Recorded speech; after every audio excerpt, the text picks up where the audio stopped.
Dear colleagues, scientists, good afternoon. Please accept our kindest regards.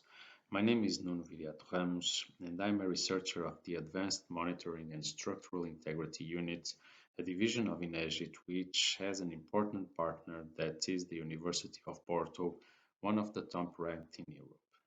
I am presenting this paper entitled Numerical and Theoretical Modal Analysis of Transit Buses. Essential contexts of this work are listed in this slide. I will resume them for you. Bearing in mind that a coherent and sustainable design of transport vehicles is an important target for the healthy and good working conditions society. There are reasons to support this important area of structural design of transport vehicles devoted to people's mobility. So, in step 2, we outline the model definition, commenting CAD drawing solutions. In step 3, we describe the importance and working tools for modal analysis. Once this type of vehicles is designed to withstand dynamic loads, the modal analysis needs the characterization of the structure stiffness and its mass distribution and inertia properties. Considering that the vehicle frame, usually made in welded steel profiles construction, is much stiffer than the bare tire spring suspension, it is reasonable to separate our study in two parts. One, where natural frequencies depend mainly of the vehicle suspension characteristics, and others where the vehicle frame contributes with its own stiffness and mass distribution.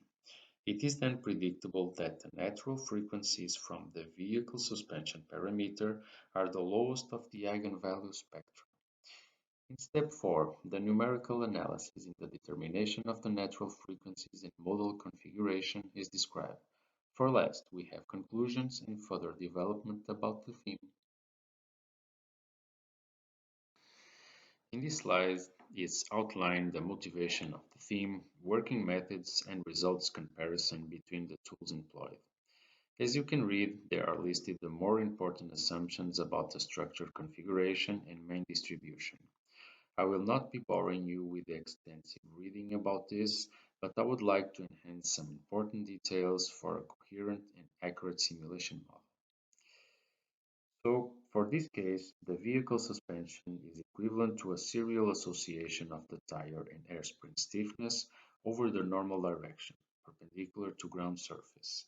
Lateral and longitudinal suspension stiffness depends only on the vehicle's tire characteristics once the suspension arms and trailing structures are rigid for in-plane forces.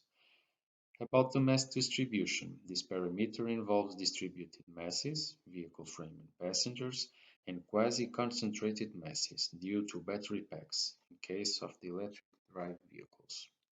For last, this is a single-body vehicle. However, it can be modified to receive an additional trailer coach. In this case, additional mass of a trailing hinge system may be added to the vehicle rear.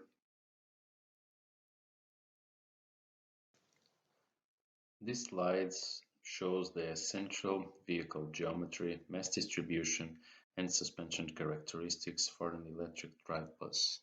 In this case, we have a 12-meter long bus with a width and height of approximately 3 meters and a distance between axles of 5.9. For this, we have an estimated total mass without the passengers, but with two battery packs of a mass equals to 14,000 kilograms. We have a mass distribution of the bus with 63% over the rear axle and 37% on the front axle. This kind of bus have a capacity for 76 passengers total. I recall that the pneumatic suspension technology is implemented for its practical and safety value characteristics, as it is possible to ensure a constant distance of vehicle chassis to ground and control roll rotation and curve. Here, we describe the analytical tools in the natural frequencies evaluation when possible. Giving the kinematic assumptions inherent to these models designed for simplified procedures in natural frequency evaluation of vehicles, its field of application is naturally limited. The vehicle structure is very complex, but the mechanical links of the body to ground involve only the pair tire spring for axle hub. This makes somewhat easy the evaluation of some natural frequencies associated with the vehicle mode shapes of oscillation when involving only the suspension roll. The stiffness values to consider in the vibration modes coming only of the suspension are a vertical oscillation where the entire body undergoes a vertical direction translation. Here, all the four pair, or more if applicable, spring tire are subjected to a same stroke and consequently equal displacements. Total stiffness suspension is then the sum of each partial suspension. An oscillation about the transverse horizontal axis of principal inertia direction. This corresponds to the vehicle drive and rise. A roll oscillation about the vehicle horizontal leading axis. And for last, a yaw oscillation about the vertical axis. This slide shows a schematic suspension layout not necessarily associated to front or rear axles. It is important to note that the realistic design considers the tire stiffness in the vertical direction not necessarily coincident with the one of the spring. So, equivalent values associated with the spring's kinematics must be converted for an equivalent stiffness over the radial tire direction. Conversely, the same can be assumed in converting the tire stiffness to the one coincident with the spring working axis. Um, on accomplishing these steps in the analytical model setup, we can proceed on adopting the following tire stiffness values from literature. The radial stiffness is equal to the pressure multiplied by the tire to ground contact chord multiplied by the tire width and divided by the radial displacements. The drift stiffness is equal to 0.5 multiplied by same pressure multiplied by the tire to ground contact chord multiplied also by the tire width, but in this case it's divided by the tire height from the rim to external circumference. The tire radial stiffness associated in serial with the spring 1 leads to evaluation of natural frequencies for vertical oscillations, for rotations, displacements. The tire shear or transverse stiffness gives yaw type and transverse translation oscillation modes. This slide shows a simplified kinematics for possible oscillation mode shapes of the vehicle body due to suspension elasticity only. It is possible to notice that there are rotation mode shapes due to the effects of the acceleration or braking, and lateral oscillation modes due to the effect of centrifugal force or side wind gusts, for example. For lateral oscillations, there are combined shapes due to tire shear flexibility and lateral rotation due to inertia effects by body rotation about main vehicle axis. A simplified 2 degree of freedom modulus for this last case is proposed. I will not be boring you in explaining the formulation, as you can read them in the article. Recall is left here for the relatively low frequency oscillations for lateral rotations, minimum around 0.53 Hz, suggesting that efficient dampers should be used. This slide shows the modeling/meshing of the bus body, expecting to meet similar mechanical or physical characteristics of the real vehicle. An analytical approach of the body stiffness, considering it as a simply supported beam where a limit central displacement was assumed. For example, 1 over 1000 of the vehicle weight, let's say 15 tons, then at the center of mass, if at the vehicle geometry center, we have a displacement of 15 millimeters. As an approach also, the vehicle body was assumed as solid. This led to the evaluation of an equivalent Young modulus evaluated for the center deflection of a uniformly loaded simply supported beam. As you can see, meshing dealt with a quite simple structure geometry, much stiffer than the suspension parameters. Suspension system was associated to this solid body equivalent structure, having selecting the type or hinge or partially constrained connections of the suspension arms to the vehicle body. Details about the mesh refers to 36,812 nodes for cores up to 884,167 nodes to highly refined, as you can see it in the table.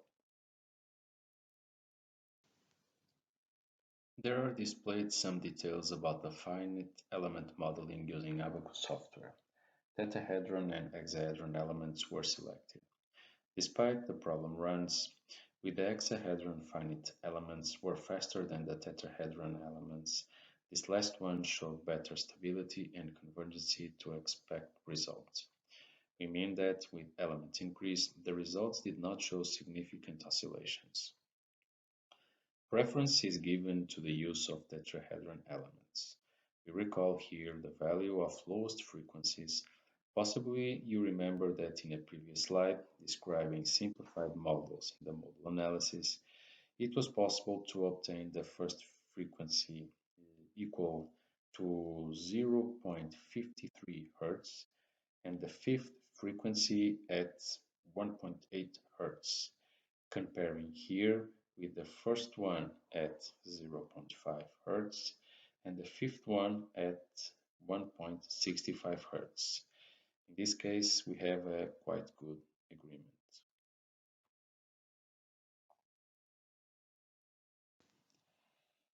In this slide, there are depicted the natural vibration modes where it is possible to check the high stiffness of the body, particularly undergoing rigid body motion only, if compared with the suspension stiffness. Just to clarify the observations, note that in mode shape 1 there is a combination of shear, lateral slide mode and the roll body rotation.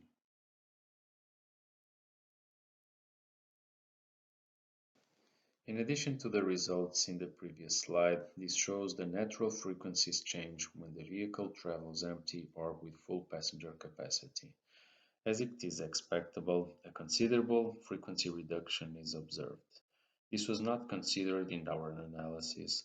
However, in real vehicles, the air spring suspension can be stiffened or raising its pressure in order to preserve its geometry. This means, for example, a constant chassis to ground distance. The modal behavior should be predictably stable.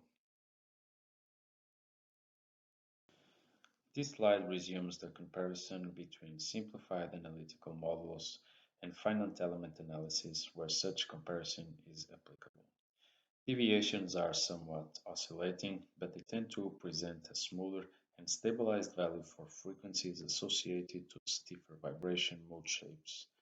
This one's referring to a higher order. For last, we have main conclusions and future research. This analysis shows that simplified models and structural dynamics applied to vehicle design are reliable tools despite their limited number of degrees of freedom for an extended simulations. Finite element method simulation was practical and showed to be an accurate design/assessment tool. Higher frequencies are due to body elasticity not being in this case a rigid body. Further development of our work expects comparison with experimental data by strain gauge technology implemented in a running vehicle submitted to dynamic forces that are likely to occur in driving. Tests will be performed with an empty and with total payload vehicle.